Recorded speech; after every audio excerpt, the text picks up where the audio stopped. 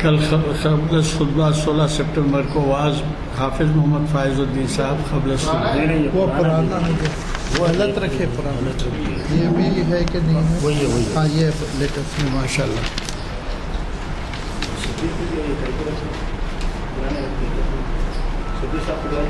23 September سے بول رہے ہیں جی نہیں یہ ہو گیا نا 24 اللہ تعالیٰ کی طرف سے عطا کردہ نعمت عظمیٰ شریعت کی روشنی میں یہ ڈاکٹر محمد متین الدین قادری کانفرنس سال شریعت انفارمیشن سروس کی 867ویں نشست کو خاطب کریں گے. منگل کے دن درس تجوید و قرأت قرآن پاک کے حافظ محمد تنویر عالم امام جامع مسجد درس تجوید قرآن پاک 658ویں نشست کو خاطب کریں گے. اور چہارشنبے کے دن یعنی 18 سپٹمبر میں 28 سپٹمبر اقبال کی نظم جواب شکوہ ڈاکٹر محمد ناظم علی صاحب تشریف فرمائیں. کھڑے رہیے ادھر دیکھیے. آپ کے ساتھی ہیں اس لیے کھڑا کر رہا ہوں. بڑی پابندی سے شرکت فرماتے ہیں اور بڑا گہرا مطالعہ ہے اور اخبارات میں بھی آپ کے آرٹیکلس اور مراسل شائع ہوتے رہتے ہیں. یہ محفل اقبال شناسی کی 1099ویں نشست ہے. مجھے قوی توقع ہے کہ نہ صرف آپ آئیں گے بلکہ اپنے ساتھ نوجوانوں کو لیتے ہوئے آئیں گے. دعا کی گزارش. سبحان اللہ بحمدہ سبحان اللہ العظیم نشہد ان لا الہ الا انت